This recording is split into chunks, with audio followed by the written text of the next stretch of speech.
Donc, bonjour Thomas, merci d'avoir accepté l'invitation, d'être en face de moi pour répondre à mes questions. Avec plaisir. Ouais. Donc, je voulais que vous vous présentiez parce que vous avez quand même un parcours un peu atypique et vous écrivez des livres. Moi, j'ai trouvé, j'ai malheureusement pas pu les lire, mais les titres très intéressants. Par contre, j'ai suivi beaucoup de vos conférences, surtout sur celle de la paix. Et je trouve que c'est très intéressant de parler de paix actuellement, surtout dans le climat actuel sociétal sur lequel on est avec ce virus malheureusement. Donc, dans un premier temps, je vais vous laisser vous présenter pour que les gens puissent vous connaître un petit peu plus. Mhm.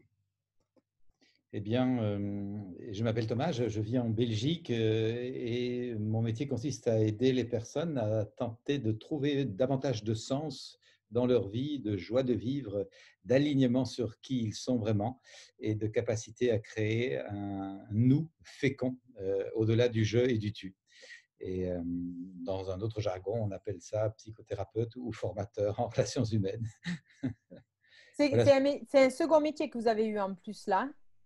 Oui, j'ai commencé ma carrière après mes études de droit comme avocat au barreau de Bruxelles. Et c'est ce métier d'avocat que j'ai exercé pendant à peu près 5 ans qui m'a interpellé sur le fait que les conflits sont très souvent le fruit de malentendus et que les malentendus sont souvent un combiné ou une combinaison de mal écouté et de mal exprimé.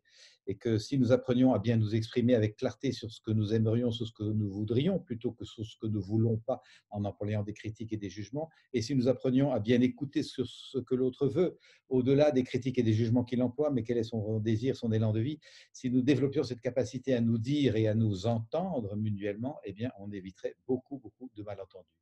D'accord. Mal exprimé, mal écouté, mal entendu. Et très vite, j'ai mesuré que comme avocat, je mettais beaucoup d'énergie pour trouver des solutions juridiques à des enjeux qui étaient largement des enjeux de connaissance de soi, d'intelligence émotionnelle, de compréhension de ce qui se passe à l'intérieur de soi, de capacité à mettre ça en mots et de compréhension de ce qui se passe à l'intérieur de l'autre, c'est-à-dire de l'empathie pour l'humain qui est devant.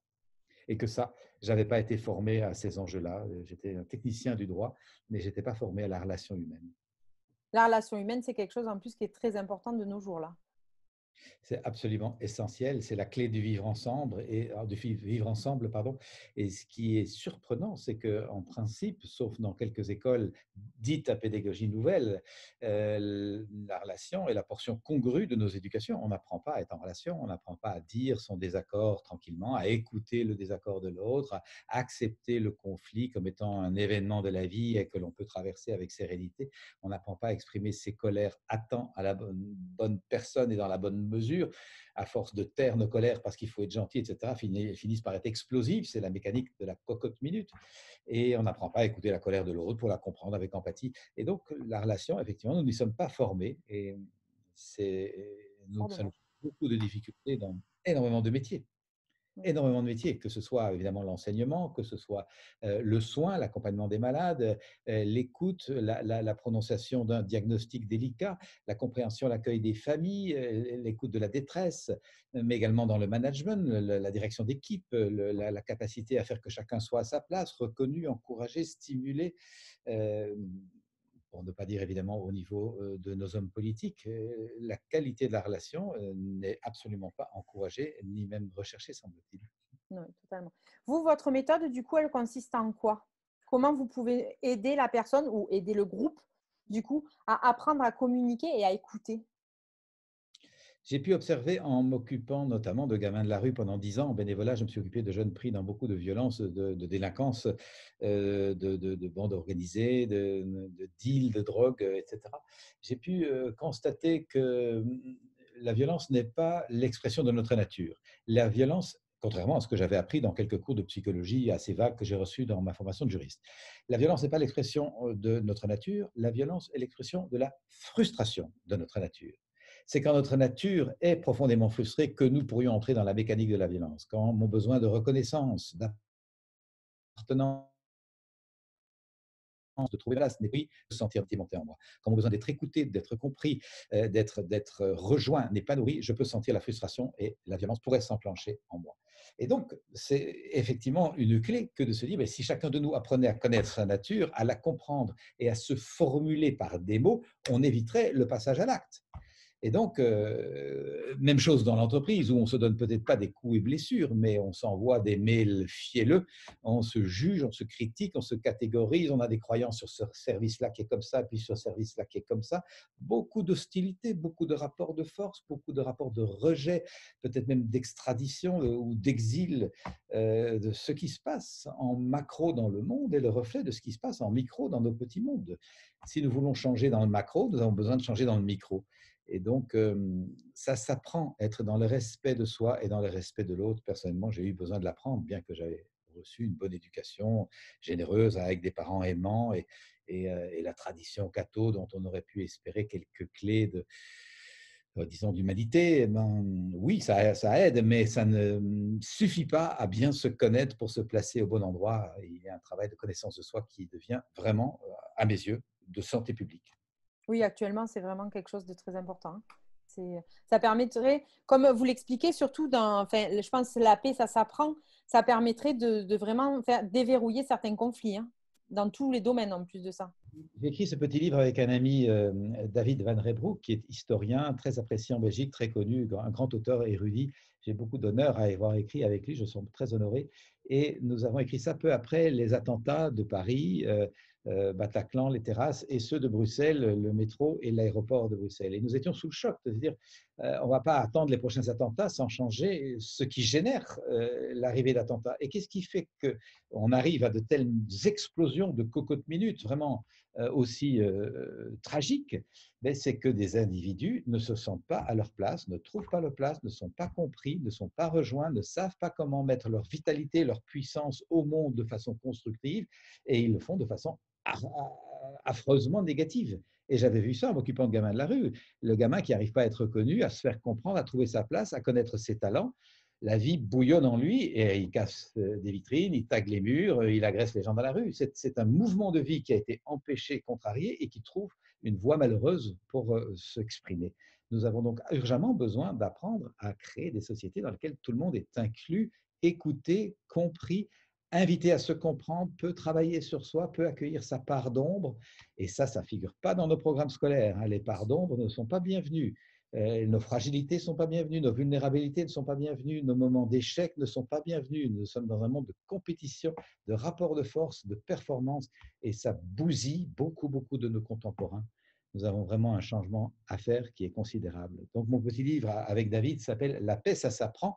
Et dans les conférences que j'anime, j'ajoute, ça s'apprend comme les maths, le foot, les langues étrangères, la pratique du piano ou la conduite d'une voiture. On sait bien que ces apprentissages ne vont pas tomber du ciel, ne vont pas se faire par hasard, que ça demande une implication et que petit à petit, on va intégrer de nouvelles compétences. La paix, c'est pareil. On sait Du faire coup, la guerre parce qu'on s'y discipline, on c'est s'y vrai. engage, on s'y forme depuis des millénaires. Eh bien, nous savons faire la paix. J'en le vois tous les jours dans mon métier, à commencer par moi-même. Si nous nous y disciplinons, nous nous formons, nous nous impliquons, ce n'est pas un truc New Age ou Baba Cool. C'est une discipline de paix. C'est des formations que vous proposez, ça? Ben, je fais partie d'un réseau de formateurs qui suivent la formation, l'apprentissage, le processus proposé par Marshall Rosenberg. J'ai eu la chance de me former avec Marshall Rosenberg lui-même, qui avait mis au point ce processus dans la lignée de travaux de Carl Rogers et de Gordon avant lui, dans le même esprit. Il a affiné, poursuivi cette recherche et créé un processus qui ne cesse pas de m'émerveiller dans son efficacité pour apprendre évidemment à mieux s'exprimer en évitant ce qui génère de la brutalité, de la résistance chez l'autre ou de la fuite, en apprenant à bien écouter l'autre, même si son langage aurait envie de lui balancer une baffe ou de le fuir, de fermer la porte, de comprendre ce que l'autre vit derrière ce qu'il dit, avec donc davantage d'empathie. Et à côté de cet aspect horizontal, je m'exprime mieux et je t'écoute mieux, qui est déjà un énorme bénéfice, évidemment, et il y a vraiment un aspect vertical. J'apprends à descendre à l'intérieur de moi-même, dans toutes mes couches et dans toutes mes parties, pour mieux me comprendre, comprendre ma part d'ombre, comprendre mes blessures, comprendre mes complexes. Nous avons tous des complexes, avant qu'ils ne s'enclenchent et qu'ils me submergent, et arriver à dialoguer avec mes émotions, sortir de la culpabilité qui nous divise, nettoyer les il faut, je dois, pour aller voir, mais qu'est-ce que je veux dire par là? Qu'est-ce que j'aime? À quoi je tiens? Et comment je peux m'y employer? Et donc, il y a vraiment un ancrage en soi et il y a une dimension, je dirais vraiment côté de cette verticalité vers l'entrée en soi, il y a un aspect d'ouverture de conscience, d'éveil, d'inspiration. Vous mettrez les mots que vous voulez là-dessus, mais pour rejoindre ce dont toutes les traditions nous parlent et que nous avons oublié, c'est que si nous asseyons pour nous sonder, écouter ce qui se passe en nous, eh bien, une inspiration qu'on peut appeler l'esprit, la grâce, la vie ou Dieu, on mettra les mots, ou Allah, bien sûr, on mettra les mots que l'on veut, peuvent nous parler et nous interpeller et permettre de nous aligner sur notre fil rouge, sur notre élan de vie. Du coup, en formation avec vous, il y a un avant et un après. On rentre avec déjà un petit travail, je pense déjà. Si on fait un pas quand on vient en formation avec vous, on a déjà fait un petit travail. Mais quand on ressort, c'est encore plus fort. On se connaît encore plus. Alors, je ne suis pas tout seul là-dedans. Il Oui, se fait effectivement, j'enseigne cette approche depuis 25 ans, mais je fais partie d'un réseau de formateurs et formatrices qui existe dans pratiquement tous les pays. Aujourd'hui, depuis 50 ans que Marshall a mis ce processus au monde, il est enseigné partout. Et effectivement, je peux témoigner que pour moi-même, il y a vraiment un avant et un après. J'ai fait une formation, la toute première que j'ai faite avec Marshall durait 4 jours. J'étais plus le même homme. J'avais eu l'impression de pivoter comme sur une sorte de vis d'Archimède à l'intérieur de moi-même pour passer à un autre palier de conscience et regarder ma vie de juriste, la vie de mes clients, des personnes que j'accompagnais, des équipes avec lesquelles j'étais, tout autrement, de voir ma vie de fils par rapport à mes parents, à ma mère qui était décédée des années avant, mais des compréhensions de l'humain que je n'aurais pas imaginé faire si je n'avais pas fait ce travail de connaissance de moi et de compréhension de l'autre. Et effectivement, j'ai tous les jours le témoignage que des gens m'écrivent après les sessions en me disant effectivement, il y a un avant et un après, comme vous le disiez, ça change la vie. Et c'est peut-être d'ailleurs pour ça que certaines personnes sont timides par rapport à ça, parce que l'idée de changer un peu son habitude, ou même de changer beaucoup, bah, ça peut effectivement inquiéter certaines personnes. Ce que je crois profondément, c'est que si les gens mesuraient à quel point on peut vivre mieux que ce à quoi on est habitué, ben, ils n'hésiteraient pas. oui. C'est presque le titre d'un de vos livres. Hein. Moi, je vous entends, je lis Être heureux n'est pas nécessairement confortable. Ça aussi, vous l'avez écrit et c'est vrai que c'est bien des fois de le dire aussi, que être heureux, c'est pas nécessairement confortable. Hein. C'est mon deuxième livre. Quand j'ai commencé, enfin, quand j'ai écrit Cessez d'être gentil, soyez vrai, le titre était déjà un peu Oui, interpellant, mais pour moi-même, la première personne qui avait besoin d'être vrai, de cesser d'être un gentil garçon poli, courtois, qui évite les conflits, qui ne veut pas être en colère, qui n'écoute pas la colère des autres pour se protéger, etc. La première personne qui avait besoin d'apprendre à être vrai, c'était moi. Et c'est pas toujours commode d'être vrai avec soi-même, d'arrêter de se faire du cinéma, de se conter de belles histoires ou de s'emmurer dans ses croyances, ce que j'appelle moi des enfermements soi-même qui peuvent se révéler infernales. Et oser être vrai avec soi, puis oser être sincère avec les autres, oser être authentique, vivre, je dirais, sa vraie vie euh, et en osant que peut-être ça va un peu déranger. Évidemment, je n'invite personne à chercher à déranger les autres, mais accepter que être soi-même, ben, ça va peut-être mettre un peu de mouvement dans la vie de famille, dans la vie de l'entreprise dans laquelle on travaille, et c'est très, très souvent fécond. Eh bien, ce n'est pas nécessairement confortable. Apprendre à dire non à temps, ce n'est pas confortable. Apprendre à exprimer sa colère posément, clairement, ce n'est pas confortable. Apprendre à faire les deuils nécessaires pour pouvoir passer à autre chose, ça n'est pas nécessairement confortable. Mais comment voulez-vous être heureux si vous dites oui à tout le temps pour être gentil? Si vous n'osez pas faire vos deuils parce que votre tristesse vous fait trop peur, vous ne voulez pas entrer dedans. Mais c'est juste pas possible. Nous avons besoin de faire ce travail intérieur. Pas seulement pour notre bien-être, mais pour le bien-être des personnes qui sont autour de nous. C'est ce que j'appelle de l'intériorité citoyenne. Un citoyen pacifié se révèle un citoyen pacifiant. Et donc cet enjeu de connaissance de soi et d'intelligence émotionnelle, je considère aujourd'hui qu'il est vraiment un enjeu de santé publique. Ça devrait être encouragé depuis la maternelle dans toutes les écoles. Voilà comment j'ai écrit Être heureux n'est pas nécessairement confortable. oui, je veux bien croire. Mais du coup, dans les écoles, vous voyez qu'il y a quand même des gens qui commencent à s'ouvrir à ces choses-là ou ça reste encore un peu timide, les gens n'osent pas. Les deux, à la fois, il y a un début d'ouverture et c'est encore timide. Un début d'ouverture qui, ces derniers temps, s'accélère avec la brutalité évidente des rapports humains dans lesquels nous sommes entrés et quasiment habitués. On est habitué à se parler mal, à vivre des rapports de force, des rapports d'autorité. Dans l'entreprise, le système pyramidal, très souvent patriarcal, a gens sont limiter, parfois même à s'étouffer. Et cette habitude fait qu'on n'imagine presque plus qu'il est possible de se parler autrement, de fonctionner autrement, de créer des biens et des services d'une façon qui soit joyeuse, légère, respectueuse de l'humain, respectueuse de la planète, de l'air, de l'oxygène, de l'eau. Il est presque difficile pour certaines personnes de l'imaginer. En même temps, les violences d'aujourd'hui accélèrent les prises de conscience de plus en plus de nos contemporains, comme vous le faites, je pense, dans votre chaîne, réalisent que des outils existent et que des apprentissages sont possibles et qu'il suffit de s'y mettre finalement. Et clairement, dans tout mon travail, je souhaite passer le message de La paix, ça s'apprend, ce petit livre, mais qui est dans tous mes livres. Un, la paix, ça s'apprend comme les maths, le foot ou la guerre. Ce n'est pas quelque chose qui va arriver par hasard. Et ensuite, deux, des outils existent et qui ont fait leur preuve. Arrêtons de croire qu'il n'y a rien sur le marché pour aller mieux. S'entretenir dans une vie qui ne nous convient pas en se plaignant qu'on ne peut pas bouger, ben c'est un choix de vie. Ce n'est pas une fatalité. Nous pouvons décider de dire je n'aime pas ma vie et j'ai suivi ce processus. Je n'aimais plus ma vie de juriste, je m'y ennuie, je ne sers à personne, ça me fatigue. J'ai envie de m'ouvrir à autre chose. Je ne sais pas encore quoi et je ne sais même pas comment, mais je m'ouvre à l'idée qu'on peut vivre autrement. Et simplement cette décision, je vois que de plus en plus de nos contemporains la prennent et se mettent en route et se transforment et arrivent à connaître le meilleur de soi et ainsi à le mettre enfin au service de tous. Il y a vraiment de nouveau une dimension citoyenne dans ce travail. Oui, c'est quelque chose que vraiment on devrait apprendre à l'école, quoi. C'est vraiment, il y aurait moins Mais la de puissance, frustration. imaginez la puissance de transformation qui est en Mm. chacun de nous. Si chaque citoyen, depuis la maternelle, apprend à savoir qui il est, comment il se sent, ce que ça dit de lui, quels sont ses élans de vie, vers quoi il a envie d'aller, qu'est-ce qui fait sens pour lui, quels sont ses talents et comment il peut apprendre à les mettre au jour. Et j'ai confiance que tout le monde a des talents, hein. Mais il a également besoin d'apprendre qu'est-ce qui l'attriste, qu'est-ce qui le peine, qu'est-ce qui le rend seul ou impuissant ou lui fait peur ou le met en rage et qu'il a besoin de comprendre avant de faire payer sa colère aux autres. Eh bien, nous avons des clés de transformation. Et si on ajoute à cette connaissance de l'humain en moi une capacité d'empathie pour l'humain en l'autre, on fait faire un bon collectif considérable. Que de petits ennuis quotidiens, de friction de couple, de friction de famille, de friction de voisins, de friction d'équipe sont liés au fait que les gens ne se connaissent pas bien et s'empoignent pour des collisions d'ego Ah, au lieu l'ego. d'être à être. L'ego aussi, vous en parlez souvent, hein? Ben oui, nous avons besoin de le connaître pour le comprendre et le laisser à sa place et qu'il ne prenne pas toute la place.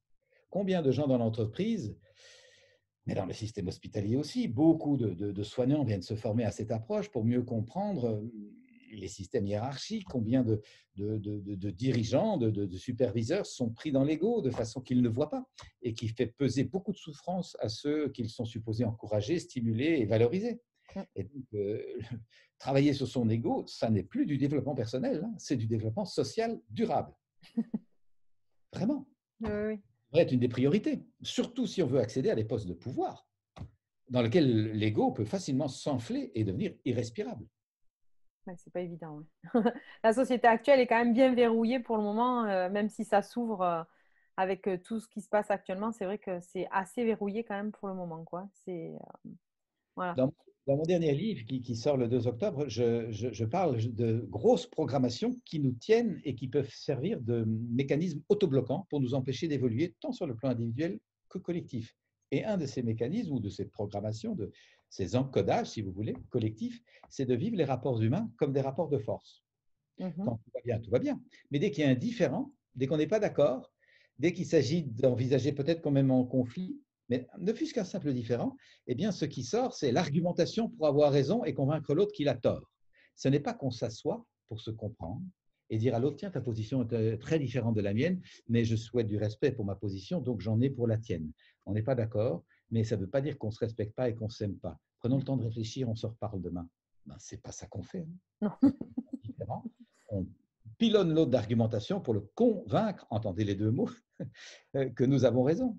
Et c'est une tragédie. Et Marshall Rosenberg, avec qui je me suis formé, rappelait un message spirituel qui lui tient fort à cœur et il disait, nous avons un choix fondamental dans l'existence, c'est être heureux ou avoir raison. Ouais. Moi, ça m'a tiré le tapis sous le pied. Comme avocat, je voulais avoir raison. Et dans ma vie sociale aussi, et dans mes amours aussi, c'était moi qui avais raison. Mais mon Dieu, mais quel ego hypertrophié. Et je m'étonnais d'être malheureux. Et dans la vie quotidienne, c'est malheureusement comme ça.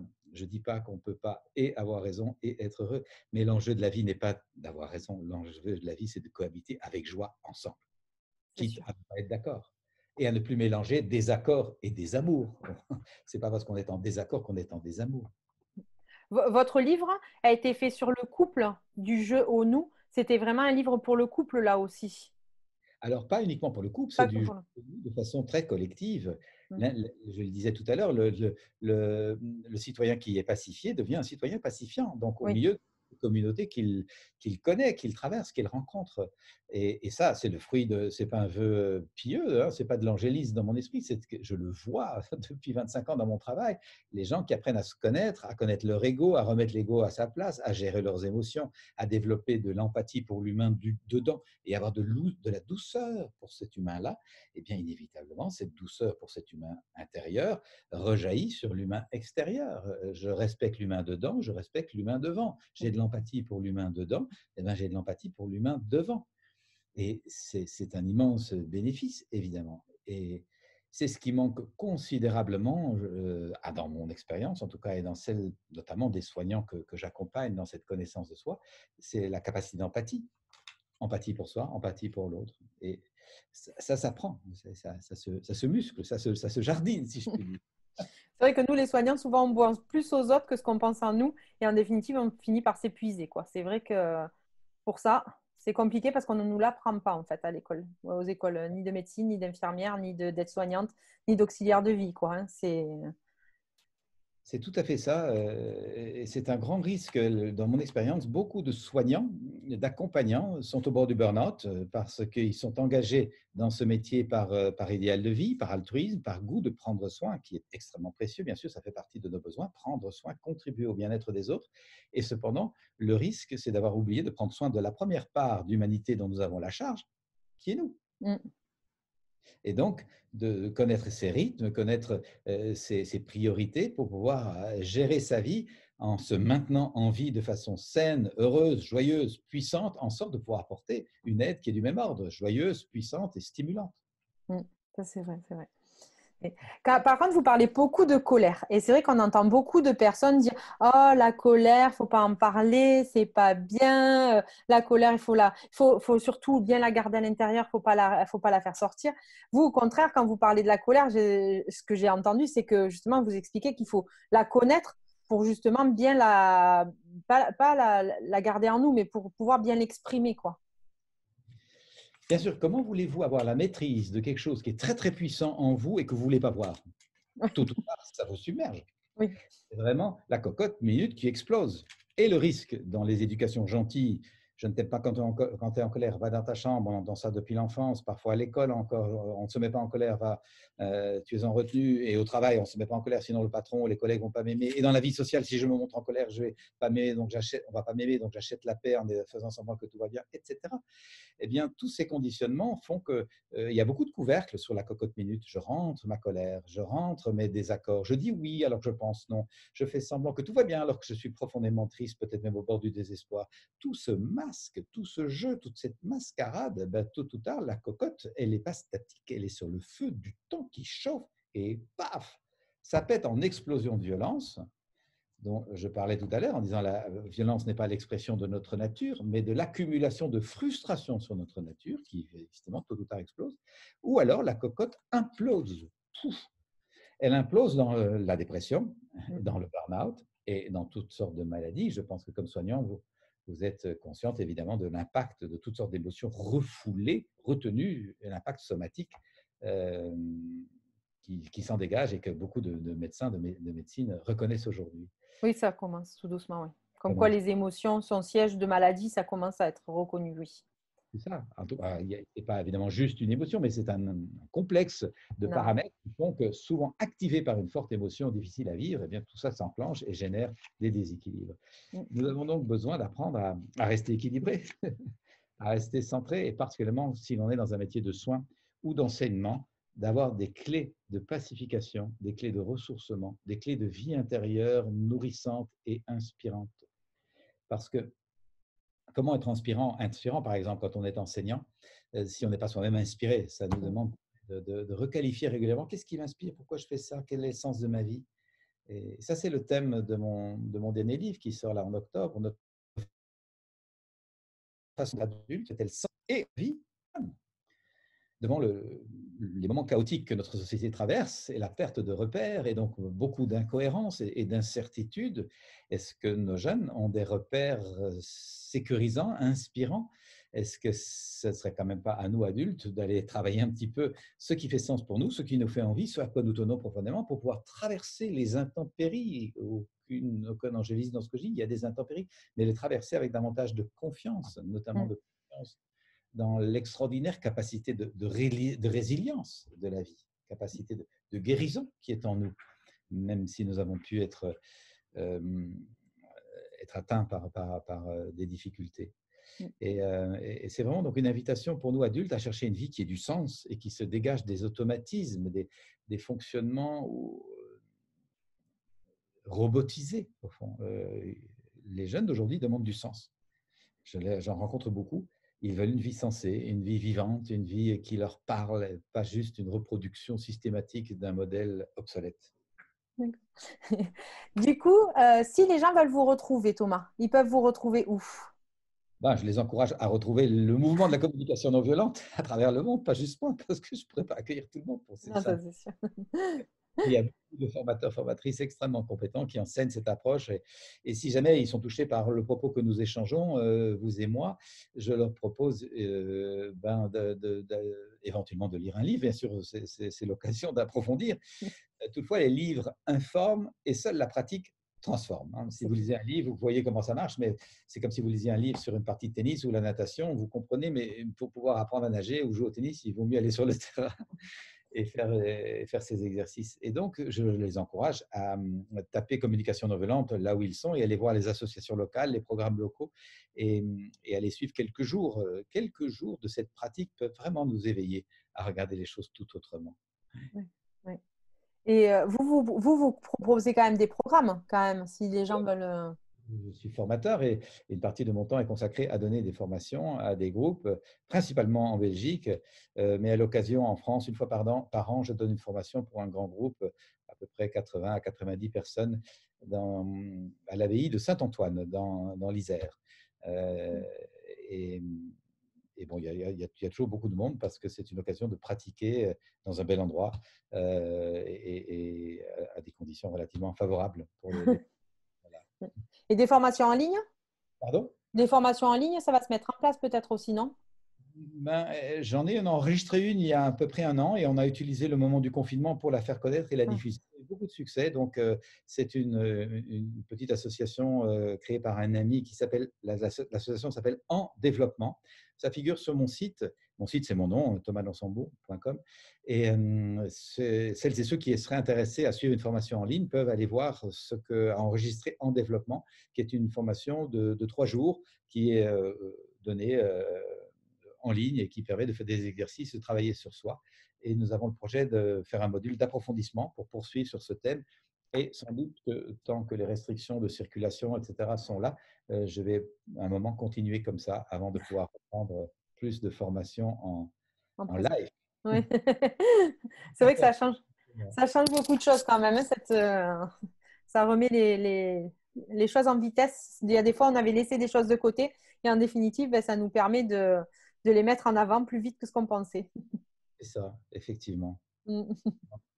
Peut-être qu'un des grands bénéfices, à côté de toutes les difficultés, mais c'est de cette pandémie, c'est de nous rappeler que la vie est passagère et provisoire et qu'on peut la perdre rapidement et que c'est donc précieux de sentir intensément le sens qu'elle a pour le respecter en soi, le respecter en l'autre et apprendre à chérir la vie dans toutes ses formes, à respecter notre nature pour être à même de respecter la nature autour de nous. Parce que beaucoup de nos contemporains commencent à percevoir que la maltraitance perpétrée sur la nature autour de nous et l'abus sur les ressources est le reflet spectaculaire d'une maltraitance que beaucoup d'entre nous, et j'en ai été, entretenons sur notre nature et nos ressources intimes. Et donc, Mm. plus nous apprendrons à respecter notre nature et nos ressources, et bien plus nous serons contagieux de cet état. Et je crois que c'est vraiment quelque chose dont notre monde a besoin.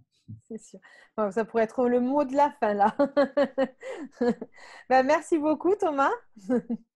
Merci Merci. pour ces belles paroles. J'espère que ça donne envie à plein de personnes de voir ce que c'est que la communication non violente, parce que c'est vrai que c'est très intéressant et ça permet justement de travailler sur soi. Et c'est vraiment ce qui est demandé actuellement, je pense, de ce qu'on travaille sur soi et qu'on se connaisse mieux. Voilà. Certainement, et je suis heureux de pouvoir partager ça sur un site, ou je ne sais pas comment vous l'appelez, qui Oui, est on est une association de thérapie naturelle et développement une personnel. Oui. qui Ouais, touche les soignants, parce que je suis convaincu que le soin du corps passe par le soin de l'âme et de la connaissance de soi. Oui. c'est ça, L'un tout n'empêche à pas l'autre, évidemment. fait. Ben, merci beaucoup. Merci. Merci d'avoir accepté ben, cet enregistrement, du coup, qui n'a pas été en direct, mais c'est pas grave, et ben, ça sera dans les quelques minutes sur le site. Très Merci bien. beaucoup, Thomas. Petite incise Oui, en dehors de notre échange qui sera posté, il va y avoir un petit documentaire qui va être fait, qui se finalise là maintenant, sur la sortie anniversaire de Cécile et Gentil, Soyez vrai, oui. peut-être ses 20 ans. Et peut-être ça peut être intéressant de diffuser ce documentaire dans les temps qui viendront, si vous voulez. Ah oui, oui, avec plaisir, avec grand plaisir. Un peu l'impact que ce livre et la communication non violente ont pu avoir sur des gens. On interviewe plusieurs personnes. Il y a quelques belles capsules assez stimulantes de personnes qui ont bénéficié de la CNV et qui en parlent avec clarté, avec franchise. Ah ben oui, avec plaisir, vraiment avec plaisir. Dès que le bien sera fait, je vous le transmettrai alors. Ah, c'est génial, merci beaucoup. Ben, merci Thomas, bonne journée, belle journée pour cette fin. Plaisir, au revoir. Et à bientôt, au revoir.